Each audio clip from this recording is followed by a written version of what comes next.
Yo, what's up, guys? We have episode 5 or episode 4? Well, we have day 4. And with day 4, we have been clearing quite a lot of stuff, but this is definitely going to be an interesting one. We're still on day 4, let me double check. Yep, we're still day 4. So, this is going to be an interesting one. The name is Save for Abyss. So, the goal is farming Abyss. But look at what we're doing here right now. We're farming Abyss. We're farming Abyss Dragon's Lair Abyss hard on day 4. And as you can see, I just finished a run of 10. So we already have a team. Oh, it was also apparently the fastest time. But we already have a team that farms Dragon's Abyss hard. It is very slow though, like don't get me wrong on that. Of course it's very slow, but I was expecting not to have it this fast. I would also say Dragons is probably the easiest to farm. Well, otherwise I wouldn't be farming this right now, but Dragons is definitely the easiest to farm. So, what makes this possible? That's actually pretty interesting for an intangible rune on this account. So, what makes this possible? We have all free-to-play units, which is actually very nice. You might say Tyrone, not free-to-play. I actually got Tyrone from the achievement. You have an achievement at some point where you first get all of the runes, then you get a bunch of other stuff, and then you get like a whole bunch of material and blah blah. That achievement at some point goes into the achievement where you can select one, not 4 that you can choose. I definitely recommend to go for Tyrone for that, because he's very good in TOA. It's one of the better units in TOA. You can arguably skill him up with Berettas if you want to, because Beretta is fusible, so it's a relatively easy to skill up unit as well. And he's just insanely good in this. I don't have him skilled up though. I don't have Lauren fully skilled. Fully skilled Lauren S2 would be a lot better. This thing is not skilled. This thing is not skilled. And this thing is not skilled. Or, well, the S2 is skilled. So actually, no. This one is actually skilled. I got lucky of everything dropping in the S2. But I've been running this for, I think, 3 iterations of 10 right now. And it never failed. It got a few times kind of close to failing. Because if all of the units don't use their skills, you do have a chance at failing. But apparently, I thought it would be a lot higher of a chance, especially in the middle boss. The moment you get to the middle boss, if you don't control the side crystals, if the side crystal goes for an armor break and then hit on the same target again with both critters, all of these units are weak enough to die. Like that's I can guarantee you that's definitely a thing. They would definitely die. I also have seen it happen where the boss gets immunity. And it takes a while for Lauren to actually remove the immunity, but Vermos by itself is strong enough of a healer and gives more attack bar based on like a lot of debuffs being there, that he just picks up the pace where it's just strong enough. Also in this case we don't... Yeah, let's see. Okay, he hits that. But the strong thing is, even if we didn't push back first, the S2 of Tyrone gives glancing. And that glancing actually makes it that they might hit one target, not armor break it, and then they just go for the next target. Of course, we have the actual damage dealers with Spectra in there and the Vermos in there. Those are the heavy damage dealers. Well, mainly the Spectra, actually. The Vermos doesn't do all too much. But this is insane, right? Like, I totally did not expect to have a working team. So, if you are to say, like, you have an account for quite a while, like, this team is very easy to improve. Like, the main thing to improve this, like, this is the most common team out there as well. The main thing how you can improve this is removing the Tyrone, adding something else that also does damage or controls the right tower as well. It's pretty much just the main thing that you do to this. Also, if you have a Spectra that does a lot more damage than my Spectra, it definitely helps because my Spectra doesn't have any good runes. Also, keep in mind, I would say 85% to 90% of the runes that I use for this team are runes that I got from achievements or events or anything that is free to play. Like, I didn't really farm for those runes. I have a 10% runes in there that I did farm for, but pretty much everything, well, let's say 85 to 90% of the runes, I just randomly got. Like, you don't have to do anything for, you just play the game, you just do your normal achievements, and you're gonna get there. You're definitely gonna get there. And I will show all of the runes individually in a second as well, just gonna go through this whole run. And the good thing about the Vermos is, Vermos skill 2 pushes back, we have the Spectre skill 3 pushing back, we have the Tyrone skill 2 pushing back, so that's a lot of pushbacks. Also, Spectre skill 3 lands a slow, and because of that slow, Tyrone skill 2 can already push back. So there's a lot of additional things to each other that just helps out. And Spectra does a good 77k. And if Spectra is skilled up, I think the cooldown goes down by 1. So having skill ups on both the Tyrone and the Spectra would definitely improve the efficiency of the run, but also the time by quite a lot. I would say improving the runes from these units don't really matter too much. Pretty much the only runes that I would have to improve for a faster time would be Spectra runes. Because I think Spectra's the only damage dealer in this whole thing. And as you guys could see, this was a super clean run, right? This is insane. I definitely don't expect that I will be farming Giants or Necro anytime soon. But this is just legitimately insane. And I think this might also be a very fast time. Yeah, this is actually pretty close to the fastest time. If it goes kind of wrong, it goes down to like 3 minutes 40-ish. But it's still pretty consistent. And with farming this, I actually have a very good chance because I could farm like Fatals and Blades. Blades could be pretty useful, I would say. But in the end, at the start, the main thing is if I go 5 runes that are broken and they have high crit damage, that actually makes it easier to go to Giants or anything like that. Like, I don't need a whole bunch of Vio runes or Endure runes or Guard runes or Revenge runes or anything like that for the other dungeons. Well, Vio Revenge is actually very good for Necro though. But I don't really need that for Giants. I might actually do that. So I would go from Dragons to Necro. No, that's going to be pretty hard as well. But in the end, like all of those dungeons, I need the runes rather for their stats than the rune types. Like if it's Fatals, very nice. But if I just get a bunch of good runes that I can work with and I can transition from this to R4 or R3, it's going to take a while. You need a bunch of units for that. That is definitely the way that I would play around with this. So let's look at the runes individually. This is a rune that I got somewhere, but look at the stats, man. Non-existing. Like, also look at these stats in general. Like, it does have quite a lot of attack, but I didn't even max out these runes yet because, well, this one is worth maxing out. This one is not great at all. Also for artifacts, it just got some artifacts in that worked on whatever. Not great rune, not a great rune. Like, I finally can actually honestly say, like, these runes are not great.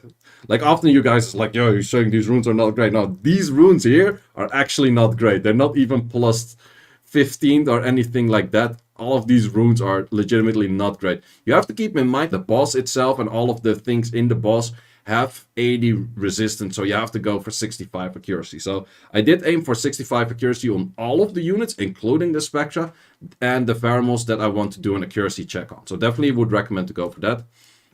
Also the Tyrone, of course, this is one of those Vio sets that you get for free. Roll pretty interestingly with the accuracy, so that definitely does help out that I get high accuracy in that. But once again, it's not scaled up. The S2 needs the cooldown reduction. It would be very nice to have the cooldown reducers on these if you get those. But as you can see, nothing is grinded. Most of these runes aren't even plus 12 or like plus 15. This one I sacked, that was shown in the other video. But look at this actually has pretty good stats, like I'm not gonna lie. But these are just the rage runes that I got from clearing Necro 10. Like if you clear Necro 10, you already have a rage set that is 177.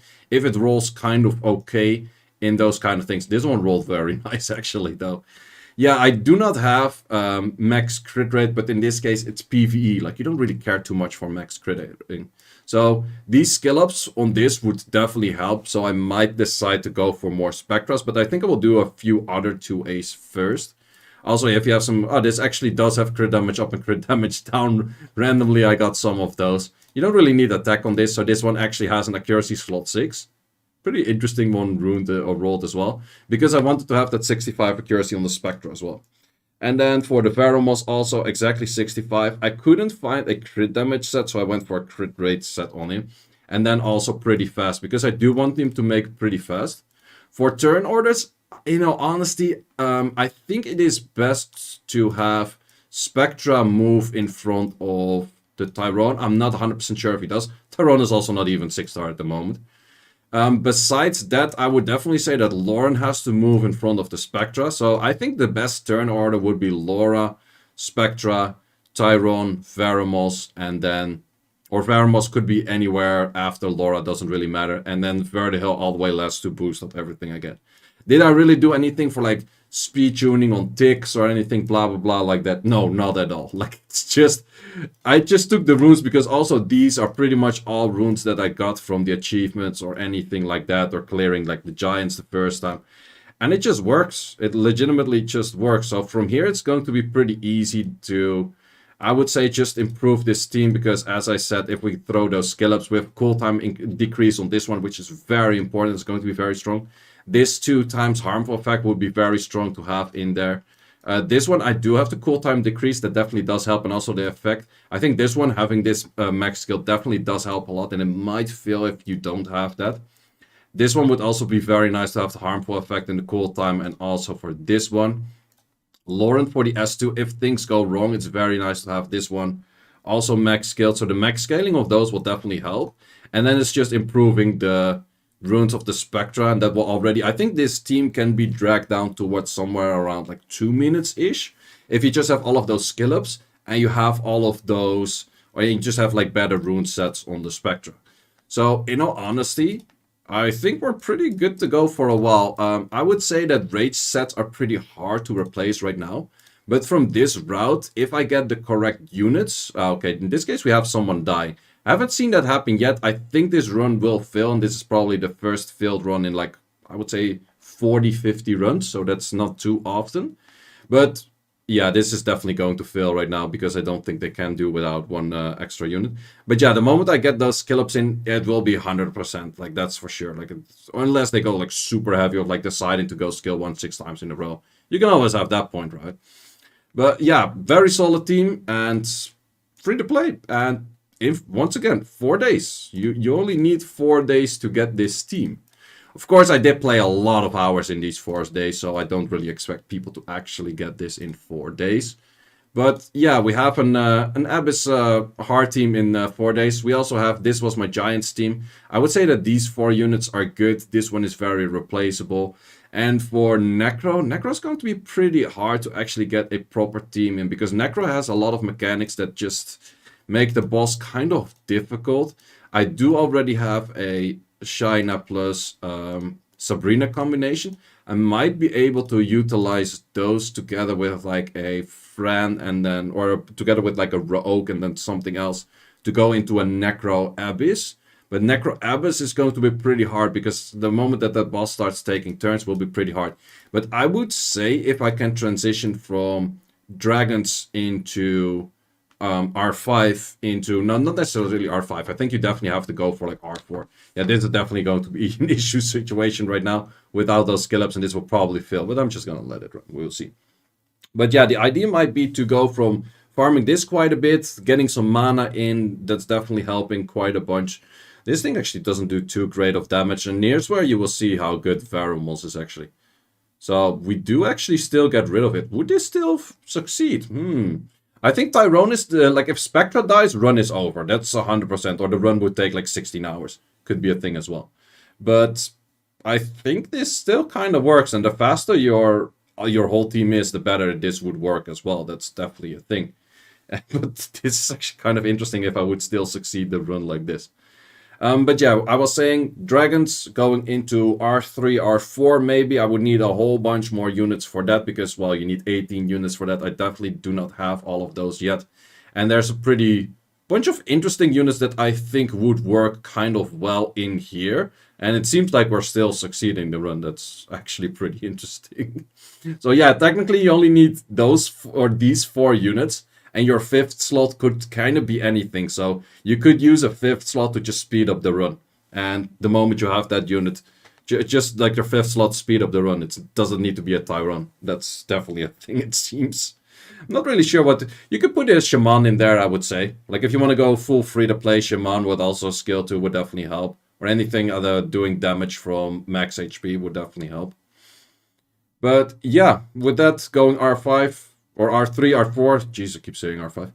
R3, R4. From R3, R4 towards Necro. And then from Necro to Giants. That could be a thing. But I think I might end up in Giants faster. Because I have a bunch of 2As in mind. That might actually kind of cheese my way through going into Giants as well. The only big issue with Giants is you're gonna get counted.